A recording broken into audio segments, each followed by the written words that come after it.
Bonjour à tous. Alors moi, je vais effectivement vous parler de l'avenir de l'expérience utilisateur. Je vais me présenter brièvement. Raphaël Irassari, je suis UX designer en freelance depuis le dernier millénaire, tout simplement. Comme ça fait un peu longtemps que je travaille, je me suis posé la question de quel allait devenir mon métier, comment j'avais envie de le faire évoluer, quelles étaient les tendances qui étaient en train d'émerger et comment j'allais avoir un temps d'avance sur la prochaine itération. L'idée, c'était aussi très simplement de se dire qu'est-ce que je vais faire dans les années à venir pour bien gagner ma vie en faisant le moins possible et en respectant aussi mes valeurs. Il faut être assez réaliste aussi. Donc naturellement, je me suis mis à réfléchir sur l'avenir de l'UX au sens large. Alors pour ça, j'ai commencé à essayer de détecter des signaux faibles, de voir l'évolution qu'il y avait eu déjà depuis plusieurs années sur mon métier. J'ai essayé de voir ce qui pourrait arriver d'ici 2 ou 3 ans sur ce métier de designer. Donc j'ai commencé à synthétiser un peu ma veille, à poser des idées. Et puis après, je me suis dit, je fais de l'UX. Et quand on fait de l'UX, on va avoir des utilisateurs. Donc ça serait pas mal que je confronte ma vision à d'autres UX designers. Donc je suis allé rencontrer une douzaine de personnes où j'ai fait un certain nombre d'interviews avec eux, avec des interviews qui ont duré jusqu'à 3 heures. Et encore, je ne compte pas le temps d'apéro qui a suivi après. Ça a donné ce résultat-là, sous une forme de mind mapping, avec un certain nombre de thématiques qui ont émergé. Et donc, je vais vous passer en revue un peu ces thématiques. La première partie, elle est autour de l'éthique, du design holistique, de la collapsologie. Donc voilà, là j'ai fait des regroupements, c'est pas forcément gravé dans le marbre, ça va peut-être évoluer, mais c'est moi ce qui me paraissait donner du sens à ce que j'ai recueilli comme information. Alors je vais commencer par vous parler de l'éthique et notamment je vais vous parler de l'exemple que Alan Cooper à la conférence Interaction 18 a donné. Alan Cooper, il parle d'être un bon ancêtre. L'idée derrière cette notion de bon ancêtre, c'est de vous poser la question de savoir ce que vous allez raconter à vos enfants ou vos petits-enfants quand vous serez un peu gâteux et qu'ils viendront voir « Hey papy, tu faisais quoi en 2019 ?» je sais pas. Alors, il y a peut-être plusieurs solutions. Vous aurez peut-être pris les bonnes décisions et puis vous pourrez leur dire en 2019, j'ai essayé d'améliorer le monde. Ou en 2019, je travaillais pour je sais pas, une start-up qui faisait je sais pas quoi. Voilà. Donc il y a cette question d'éthique qui est assez forte et qui vient régulièrement dans le design. Il y a des gens comme Mike Montero qui ont fait des livres dessus. Et donc, c'est vraiment un sujet qui devient central. Même s'il y a des stars qui en parlent, je pense que ça redescend de plus en plus et la question des valeurs se pose au sein de la communauté des designers.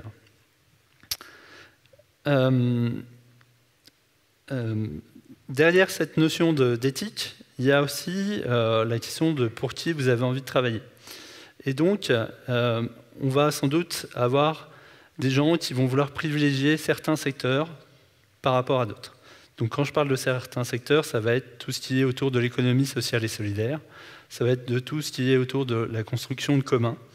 Et donc, on commence à avoir des designers qui refusent de travailler, par exemple, pour des startups qui vont mettre en libre service des flottes de trottinettes, avec toutes les conséquences que ça peut avoir sur l'environnement et sur la sous-traitance des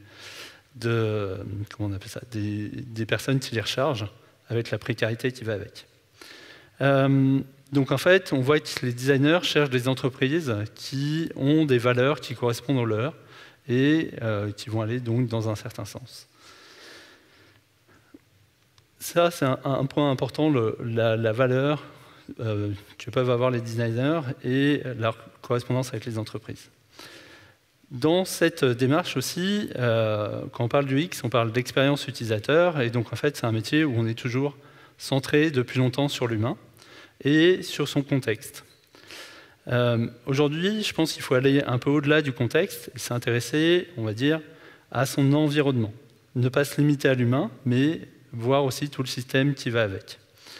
Alors on va parler souvent de design systémique pour prendre en compte le monde qui entoure notre utilisateur.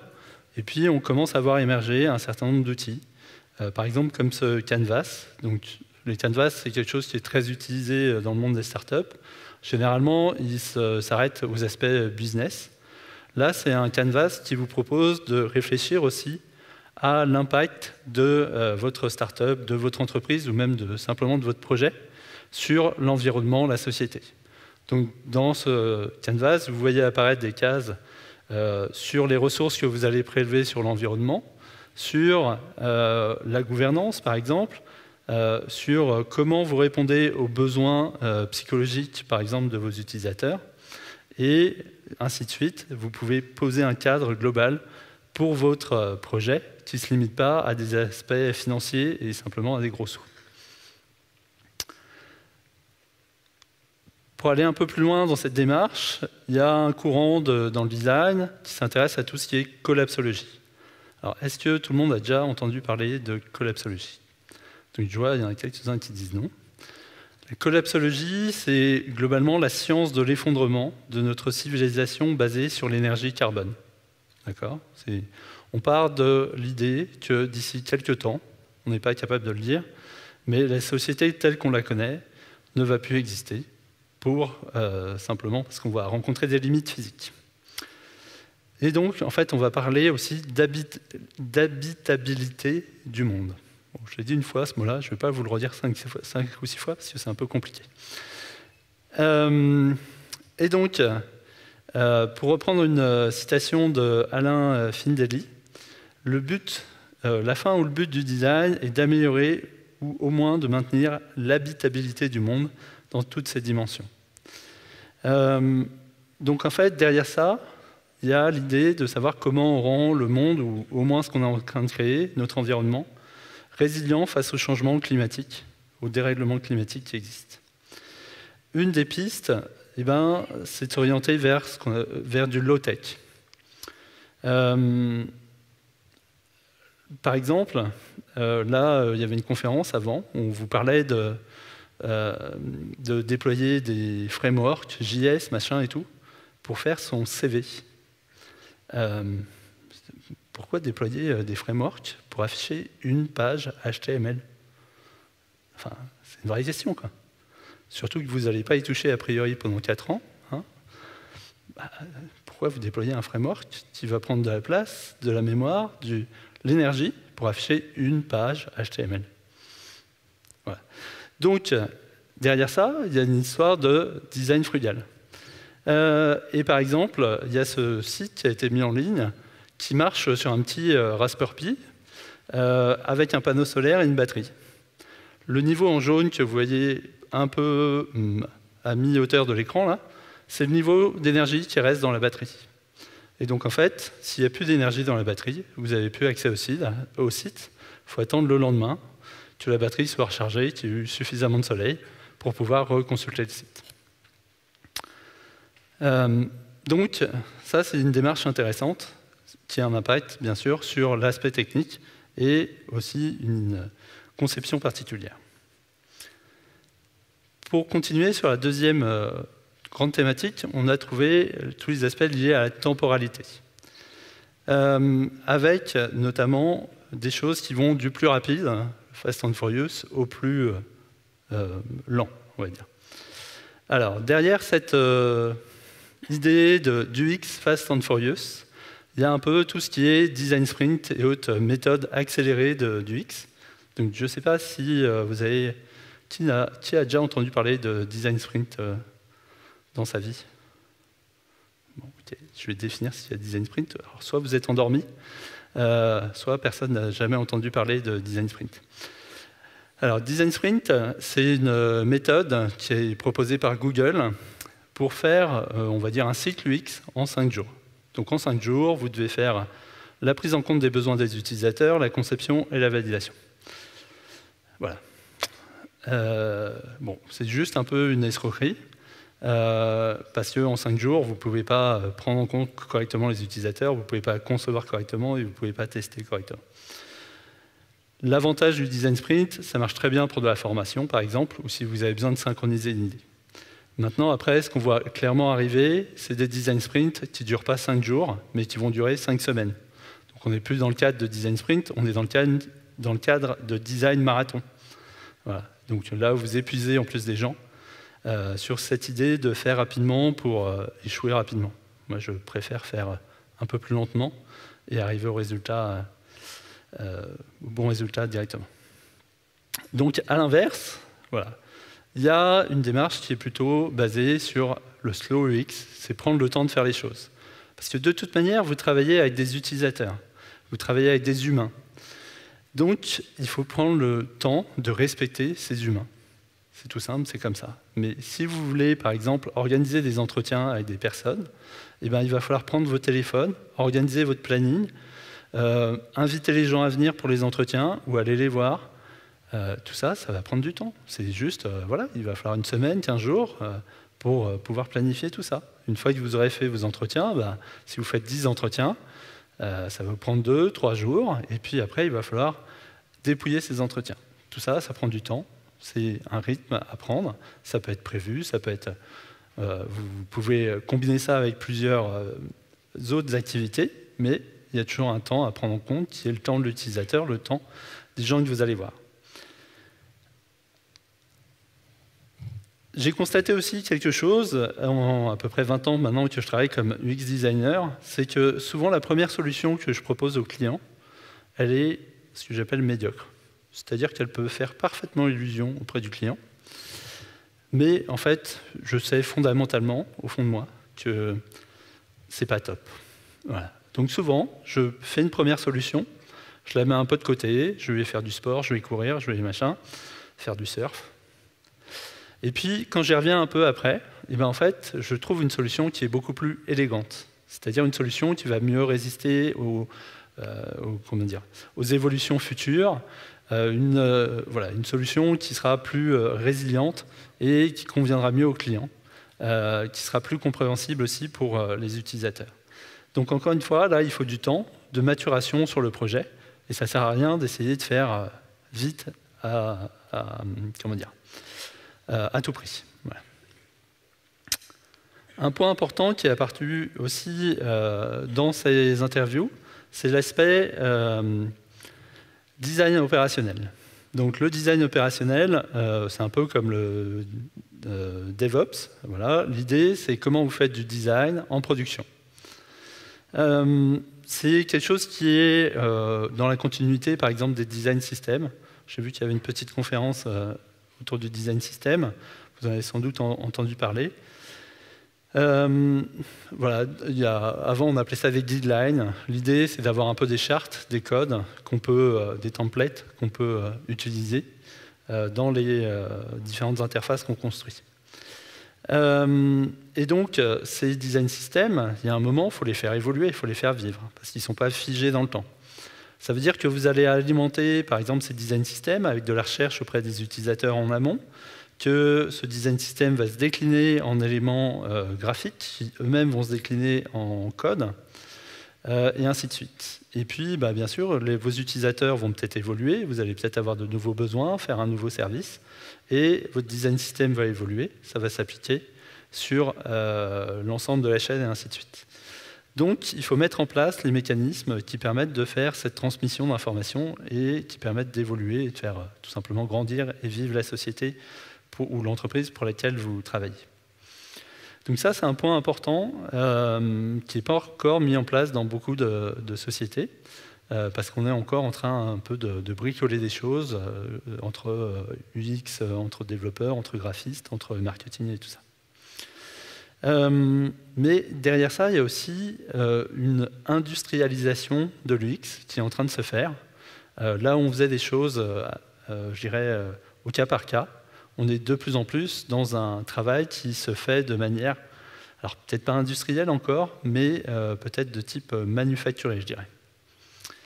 Donc avec des effets positifs et des effets négatifs que ça peut avoir, bien sûr. Un point important aussi, c'est tout ce qui est stratégie UX, et notamment là-dedans, il y a un point qui est apparu, c'est tout ce qui est design prospectif. En fait, le design prospectif, c'est ce que j'ai fait avec cette étude. C'est essayer de prévoir l'avenir et essayer de prendre les devants par rapport à l'avenir. Donc vous posez un problème généralement, et puis vous essayez de faire varier certains facteurs pour voir ce que ça peut donner dans plusieurs mois ou plusieurs années. Ça rejoint aussi l'aspect habitabilité du monde. Je vais y arriver. Tout simplement parce que si vous travaillez sur un sujet, sur un projet, et que vous prévoyez à 6 mois ce que va donner votre projet, vous pouvez vous rendre compte, par exemple, que votre projet, dans 6 mois, en fait, il ne va pas être viable. Donc ça ne sert à rien de commencer à développer des trucs si votre sujet n'est pas viable. Donc vous allez peut-être pousser le curseur un peu plus loin, vous dire qu'est-ce que ça va donner dans un an. Et au lieu de concevoir la version pour dans 6 mois, vous allez directement concevoir la version pour dans un an. Ça vous évitera de perdre des ressources sur une version qui serait obsolète dès sa sortie presque. Sur ces aspects-là aussi, il y a par exemple le design de service. Alors le design de service, c'est un peu la forêt qui cache l'arbre. Je m'explique. En fait, dès que vous faites développer une interface, généralement, il y a un service derrière. Donc par exemple, si vous essayez de développer une interface pour un robot ménager qui doit vous faire des recettes et chauffer les machins, les trucs, en fait, effectivement, vous faites une interface. Mais les recettes, elles vont venir d'où? Elles vont peut-être venir d'Internet, d'une communauté que vous avez créée sur Internet qui partage ses recettes avec votre robot ménager qui chauffe, qui je sais pas quoi, qui fait plein de trucs. Donc en fait, vous allez avoir juste derrière votre interface tout un service que vous rendez à une communauté pour l'aider à faire la cuisine ou à simplifier la vie. Donc en fait, à peu près tout est design de service. Voilà. L'aspect aussi qu'on voit, c'est que les UX designers, ils passent leur temps à améliorer les conditions de travail des autres utilisateurs, des autres humains. Donc il y a un moment, ils se disent « Ouais, c'est cool d'améliorer les conditions de travail des autres. Je vais peut-être penser à ma gueule, là. Est-ce que je peux améliorer mes conditions de travail ?» Donc voilà, c'est une réflexion qui arrive obligatoirement à un moment. Et derrière cette réflexion, il y a la question de sa propre organisation dans laquelle on est, avec bien sûr des questions sur la gouvernance qui apparaissent. Donc ça amène des organisations à passer sur des structures de type holocratie. Holocratie, ça parle à tout le monde? Non, je pense que ça ne parle pas à tout le monde. C'est une organisation à plat des entreprises. Donc vous n'avez plus de chef, vous n'avez plus de directeur machin chose, tout le monde a des rôles, et il y a une organisation très précise, très structurée. Chacun occupe des rôles et peut se saisir d'un nouveau rôle et propose des choses. Donc ça responsabilise toutes les personnes de l'entreprise et ça permet de faire évoluer les choses de manière beaucoup plus pragmatique. Il y a plusieurs agences web qui commencent à s'organiser comme ça. Il y en a une grande en Suisse qui s'appelle Leap. Ils sont plus de 150 maintenant, je crois. Et ils sont totalement à plat. Je sais qu'il y a une entreprise, une agence UX qui est Usabilis, qui est une petite agence, mais qui se met aussi à travailler sous cette forme-là. Donc, on voit apparaître aussi de la gouvernance dans les projets, notamment sur le libre. Là, il y a un outil qui est développé par Framasoft, qui est Mobilisons, et qui se pose aussi cette question de la gouvernance, et donc du processus de décision. L'idée, c'est de se poser la question de savoir comment vous prenez des décisions, même au sein de vos projets. Est-ce que vous prenez des décisions par consensus, par consentement, par vote, par autorité, au hasard? Je ne sais pas, hein, vous pouvez lancer un D20 pour prendre une décision. Si ça se trouve, ça ne sera pas plus mal que la décision prise par le chef. Hein, je pense que statistiquement, sur un malentendu, ça devrait passer. Et donc, voilà, il y a des vraies questions autour de cet aspect gouvernance. Alors, en face de ces aspects, on va dire, assez éthiques, assez forts, on retrouve quand même le business as usual, avec mon super accent anglais, qui fait toujours autant rêver. Donc, dans cet aspect, voilà, business as usual, On a le classique, par exemple le wireframing, donc des gens qui pondent des interfaces sans jamais voir d'utilisateur. Ça existe, voilà, il y a des sociétés qui vendent des UX designers, entre guillemets, qui ne voient jamais d'utilisateurs. C'est pas nouveau, je pense que ça existait encore un temps, mais pas forcément très longtemps, parce qu'en face, voilà, je vous ai parlé de design system, de choses comme ça, qui industrialisent typiquement la production de wireframe. On a aussi les aspects un peu technocentrés, où on voit apparaître une normalisation du web, avec tout simplement l'arrivée de CMS comme WordPress. Quand vous avez 30% du web qui est fait sur la même plateforme, ça normalise un peu les choses. Bien sûr, il y a toutes les stacks dont vous avez parlé, là, les Angular, les machins, les trucs. Tous ces trucs-là, souvent, ils ont des interfaces qui vont avec.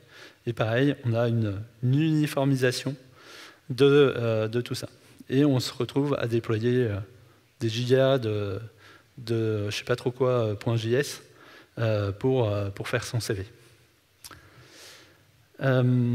Dernier point aussi sur ces aspects business, il y a le marketing qui a trouvé que l'UX, c'était une bonne idée. Malheureusement pour nous. Donc ça donne, on va parler de Customer Experience, parce que expérience utilisateur, c'était un peu trop simple. Donc le marketing, ils ont remis un peu les trucs à leur sauce et ils ont rajouté une couche de bullshit par rapport à les concepts scientifiques qu'on a en UX. Non, parce que sinon, ça ne serait pas drôle. Pour continuer sur des aspects plus liés à la technologie, je vous rappelle qu'on nous avait promis ça en 1982. Alors, pour le dérèglement climatique et le climat pourri, c'est bon. Voilà. Je viens de me taper 3 semaines de pluie au Pays Basque. Donc c'est à peu près la même ambiance que Blade Runner. Bon, par contre, pour les voitures volantes, il y a un petit... voilà, enfin, il y a des promesses, comme tu dirais, qui n'engagent que ceux qui les écoutent. Mais au-delà de ça, ce qui est intéressant de voir, c'est l'évolution en termes de technologie et en termes d'expérience utilisateur.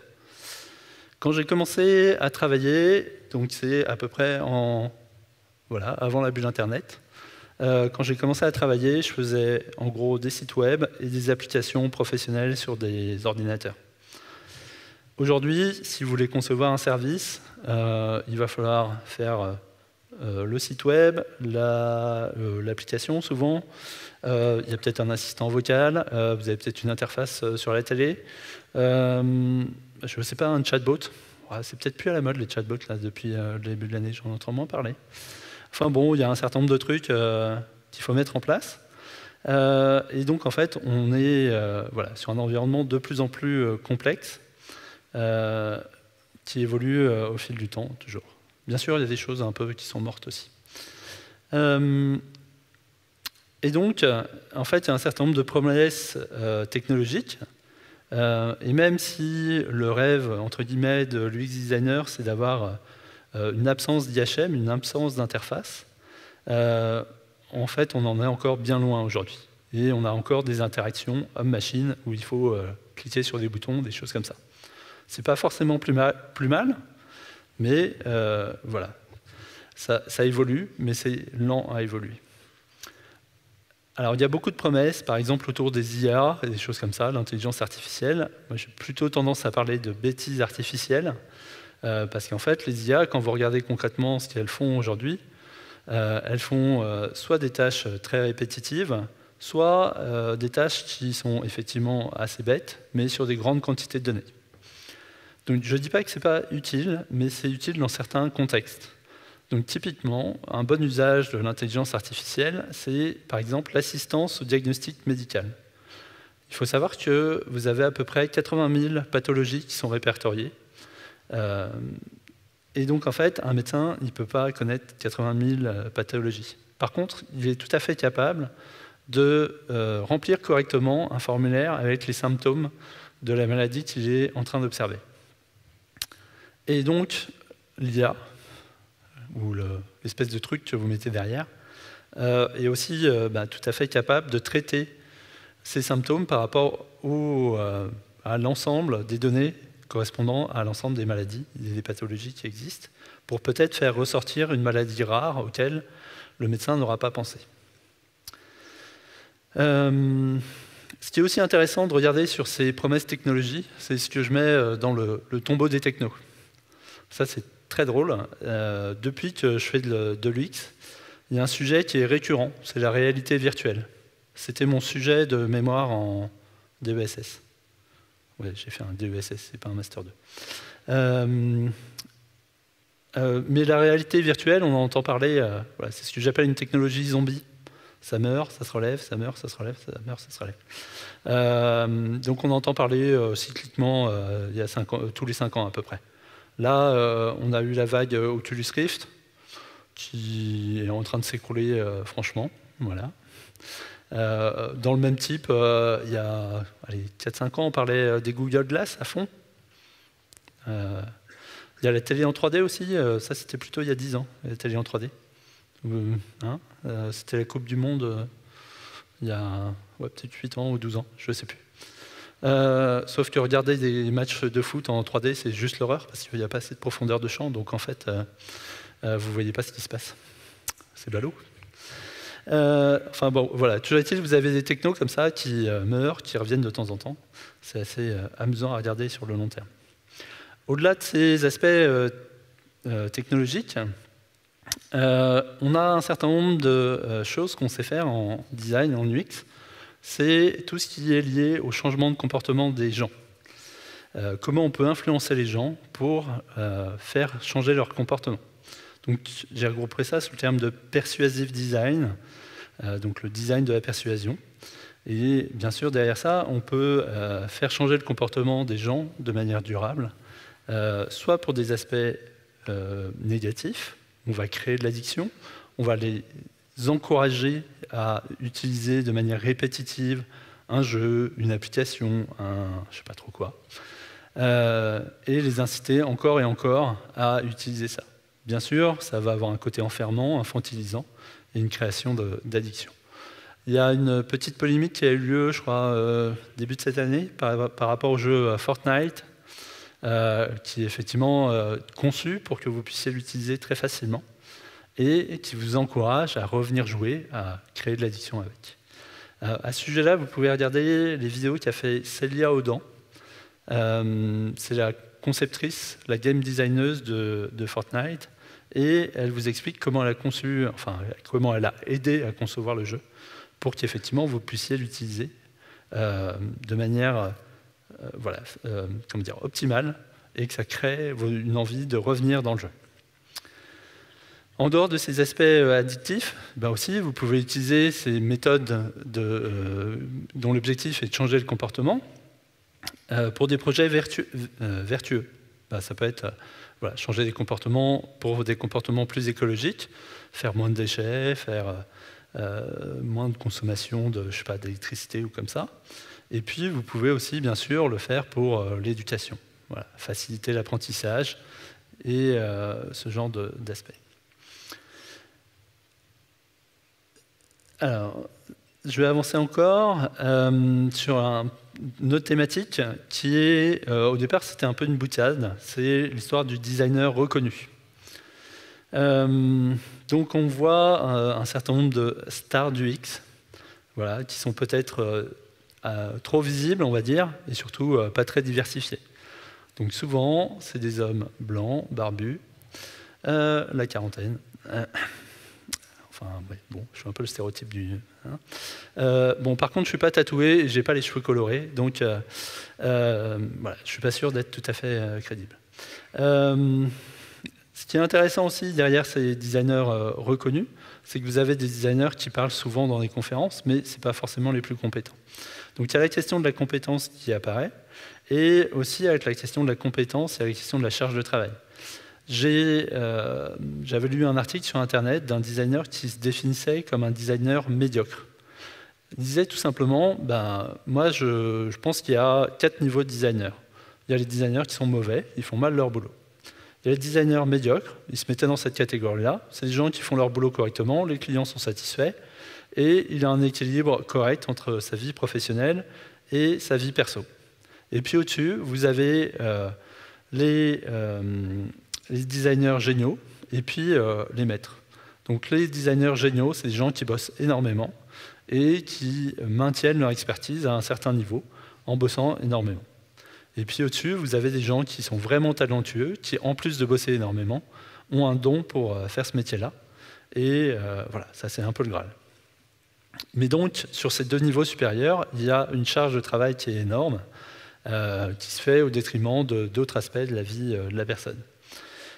Donc, voilà, je pense que derrière ces idées, derrière cette notion de designer reconnu et de charge de travail, il y a, je dirais, sans doute plus de partage à susciter, qui permettrait en fait aussi de faire monter la communauté UX, notamment francophone, en compétences. Voilà. Je pense qu'avec, moi j'aurais envie de voir voilà, plus de designers dans des conférences pour nous raconter des choses intéressantes. Et si possible, des experts ou des maîtres.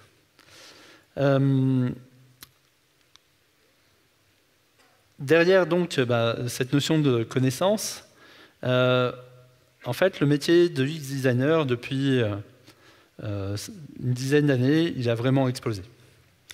Les demandes d'emploi ont vraiment explosé aussi. Et donc, il y a la question de la formation qui s'est posée derrière. Il faut voir que dans les cursus actuels de formation en UX, vous avez du monde qui vient de différents secteurs, notamment du graphisme. Des gens qui ont une première formation sur la base de graphisme, qui vont devenir designers. Ça veut dire que ces gens-là vont ne pas forcément avoir de compétences dans certains domaines qui sont assez spécifiques à l'expérience utilisateur, et notamment à la connaissance des humains. C'est-à-dire tout ce qui est psychologie, et puis tout ce qui est démarche scientifique pour justement mieux connaître les utilisateurs. Donc on se retrouve avec une population de UX designers qui a différents niveaux de compétences sur différents domaines. Et encore une fois, ça pourrait être intéressant de partager des choses pour monter en compétences derrière ça.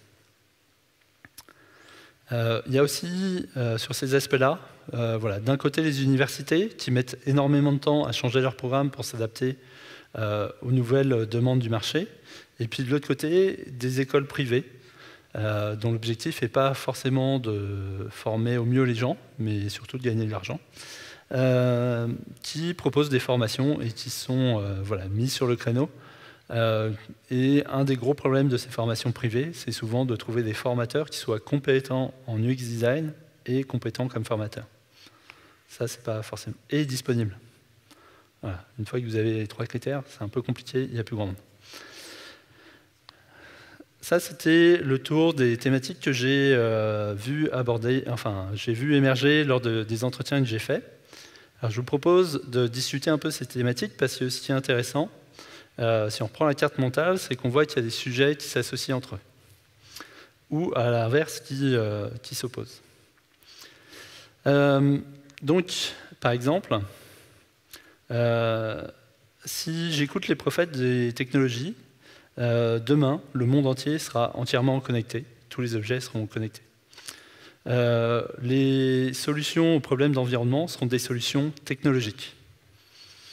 Voilà, je pense que la pensée magique a encore de beaux jours devant elle. Tout simplement, il y a des limites au monde physique. On ne sera pas, par exemple, capable de fournir de l'énergie nécessaire pour tous les objets connectés. Ni d'ailleurs d'avoir sans doute la place de stocker toutes les datas que ces objets connectés fourniront, et dont on ne sert absolument pas. Voilà. Sans parler des histoires d'adresse IP ou de sécurité, tout simplement.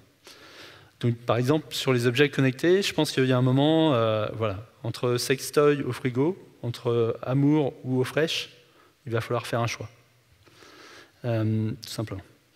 Rapporter au web, ça veut aussi dire qu'il faut évoluer du web que l'on veut vers le web que l'on peut se permettre.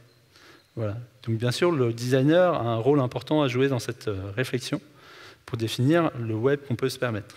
Mais ça se fait bien sûr en lien avec la technique, avec peut-être d'autres métiers qui sont encore à inventer. Ce qui me paraît aussi important depuis un certain nombre d'années et qui va continuer sans doute à évoluer, c'est ce que j'appelle la fin des apps. Je dirais souvent l'application, enfin jusqu'à maintenant l'application était peut-être une représentation unique d'une entreprise. Donc typiquement Instagram, ça se résume, excusez-moi, à l'application en elle-même. Aujourd'hui, si on prend l'exemple du e-commerce, voilà, avant, on va dire 2004 par exemple, il suffisait d'avoir une boutique et un site e-commerce pour vendre des choses sur Internet. Aujourd'hui, c'est absolument plus vrai. Si vous voulez vendre des choses aujourd'hui sur Internet, en gros, vous allez avoir un stock, vous allez avoir un truc qui va vous gérer votre stock. Ce truc qui gère votre stock va communiquer peut-être avec votre boutique, avec votre site, avec une app, avec des réseaux sociaux où vous commencez à pouvoir vendre des trucs, avec des marketplaces, avec le truc qu'on n'a pas encore imaginé mais qui va pas tarder à arriver. Donc on change complètement de logique et on va avoir un écosystème pour vendre des choses sur Internet. Mais donc ça veut dire que vos utilisateurs, vos clients, en fait, ils vont se demander à qui je m'adresse. Enfin, comment vous leur... voilà, typiquement, s'ils ont un problème avec votre produit, ils vont s'adresser à qui? Ils vont s'adresser à Amazon, ils vont s'adresser directement à vous, ou ils vont s'adresser à un service tiers qui est spécialisé dans le retour, machin, et la réparation. Voilà. Donc, ça pose la question de proposer à vos clients, vos utilisateurs, une expérience cohérente sur l'ensemble de ces supports. Un point important aussi, je pense, c'est de faire vivre le design. Je pense que vous avez déjà entendu parler peut-être de Persona. Persona, ça parle à quelqu'un? Ouais, je vois des mains se lever, même si je ne vois pas trop ce qui se passe dans la salle. Design System, on en a déjà parlé, il y a eu une conf, donc maintenant vous êtes au point sur le Design System, vous pourrez ressortir ça demain ou lundi à vos collègues, ou d'Experience Map. Tout ça, en fait, c'est juste des outils qu'on a en UX. Et en fait, quand on lit un peu des articles sur Internet, ou même quand on va dans des conférences, on a très souvent une liste d'outils et des choses comme ça. Donc on s'arrête à cet aspect outil. C'est un peu consternant de simplicité. Et voilà, il existe même des frameworks UX qui sont un peu des prêts-à-penser de l'UX que vous pouvez déployer. Je vous parlais du design sprint, c'est un peu voilà, la méthodologie, hop, vous la déployez et ça va marcher à chaque coup. Magique. Enfin non, pas tout à fait. Donc moi je pense qu'au-delà de ces méthodes et de ces outils, l'idéal c'est de faire vivre le design à vos clients, à vos utilisateurs et ainsi de suite. Donc ça veut dire aussi qu'il faut faire comprendre à l'utilisateur quel est le processus et pourquoi on utilise tel ou tel outil, parce qu'on utilise bien des outils. Et puis surtout, il faut l'impliquer dans ces cycles de conception, dans ces cycles de design. Donc ça veut dire que souvent, moi, ce que je fais, c'est même quand je suis en train de vendre ma prestation, eh ben, je mets en place un processus de design dans la création de mon appel d'offres, enfin dans la création de ma réponse à l'appel d'offres. C'est-à-dire qu'en réunion, je vais impliquer le client dans la conception de sa réponse. Et ainsi de suite, on va travailler ensemble dès le départ pour mettre en place ces méthodes, et comme ça, on lui fait vivre l'expérience qu'il va avoir après. Comme ça, il ne sera pas surpris. Et en plus, ça permet de faire monter, bien sûr, en compétence les équipes avec qui on travaille, et comme ça, la fois d'après, on a une prestation plus importante, plus intéressante, et ainsi de suite.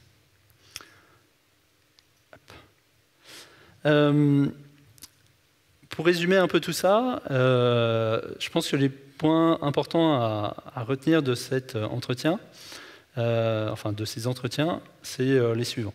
Donc dans les impacts forts que je vois émerger, il y a bien sûr le design ops, où on va vers une manufacture de l'UX design, avec une partie du design automatisée. Donc sous forme de design system, sous forme de template, sous forme d'utilisation des frameworks techniques et aussi des frameworks en termes d'interface. Bien sûr, ça amène derrière ça une certaine uniformisation du web. Il enfin du web ou des applications. Donc ça a déjà un impact assez fort sur le marché de l'UX, notamment vis-à-vis des petites agences et des freelances. Il y a beaucoup de petites agences qui faisaient des wireframes, des choses comme ça.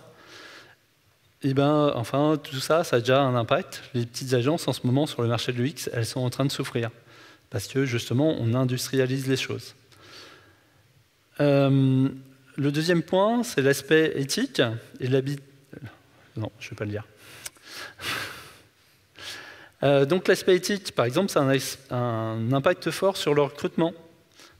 En UX design, vous êtes sur un marché en tension.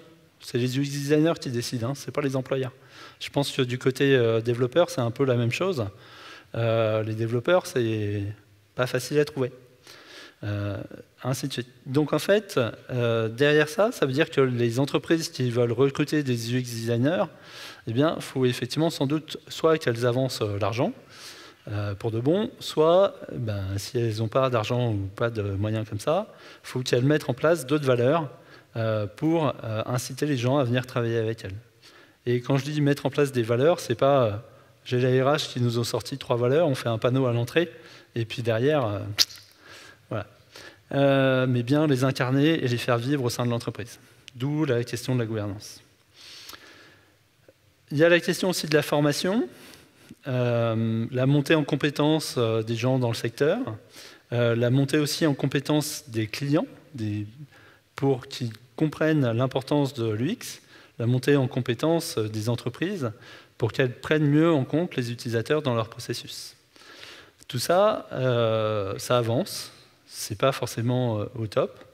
Il y a un indicateur que vous pouvez regarder pour connaître la maturité d'une entreprise, c'est de voir combien il y a de designers dans le comité de direction. Et il n'y a pas encore beaucoup d'entreprises où il y a des designers dans le comité de direction ou dans lequel où il y a une réelle direction design, par exemple. Et derrière ça, une fois que vous avez fait monter un peu tout le monde en compétences, il peut être nécessaire aussi de réfléchir sur le design en lui-même. Donc en fait, faire du design sur le design pour faire évoluer nos méthodes, les adapter aux besoins des designers, des clients des designers, des entreprises et des utilisateurs. Avec un impact un peu plus modéré, on va dire, des signaux un peu plus faibles, je dirais bien sûr le design prospective pour prévoir l'avenir et faire évoluer, explorer les possibles. Il y a une vraie prise de conscience autour de tout ce qui est addiction et puis derrière les questions d'éthique. Et je pense qu'il va y avoir un contre-coup du trop de tech qui va aller effectivement vers peut-être plus de low-tech où il y a peut-être un moment où on va se dire on va arrêter d'empiler des trucs pour afficher un CV. Une simple page HTML, ça peut suffire. Et puis une page HTML, quand vous voulez la mettre à jour dans 5 ans, il n'y aura pas besoin de mettre à jour les 10 stacks que vous avez empilés là, de je ne sais pas quoi JS. Voilà, donc ça c'est les points importants à retenir. Et alors ce que je vous propose maintenant, c'est de passer aux questions. Mais on va faire un peu différemment. C'est moi qui vais poser les questions, c'est pas vous. Alors je vais vous poser une première question. Faut-il faire en sorte que publier la vidéo de son chat en train de manger ses croquettes soit suffisamment coûteux pour se demander si ça vaut bien le coup de le faire? Qu'est-ce que vous en pensez? Non, ça vous inspire pas? Il n'y a personne qui veut répondre? Je vais vous en proposer une autre de questions. Doit-on être tatoué pour être crédible dans une conférence parlant de design? Non, ça vous intéresse pas? Toujours pas? Vous pouvez remplacer design par dev, si ça marche aussi. Non? Bon. Ah, il y a quelqu'un qui veut bien répondre. Je ne vois pas où. Il y a un micro là? Un micro.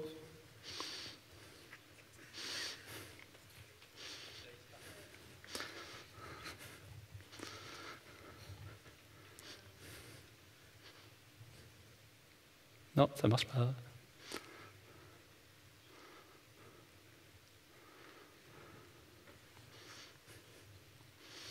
Ouais, super.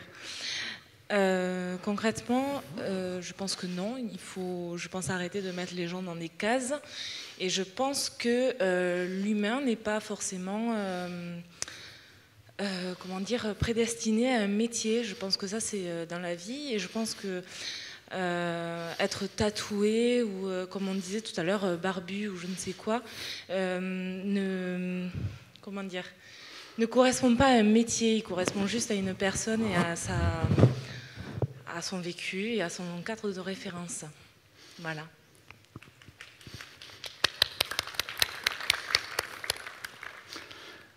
Allez, je vais vous proposer une dernière question. Alors, combien de 0 ou de 9 faut-il ajouter à une proposition commerciale si vous mettez dedans UX et disruptif? Ok. Combien? Il y en a 2? Je ne suis pas sûr que vous ayez suivi la conférence de ce matin. Alors, je pense que voilà, vous regarderez les vidéos, et la réponse est dans la première conférence de ce matin, la keynote de ce matin. Allez, je vais finir là-dessus, et puis je vous remercie. Vous pouvez retrouver les différents éléments que je vous ai dit là dans l'article que j'ai écrit sur mon bloc-notes. Voilà, donc c'est bloc-notes.iergo.fr/article avenir de l'expérience utilisateur, ou sur la page d'accueil, vous trouverez l'article en regardant un peu en bas. Merci à vous.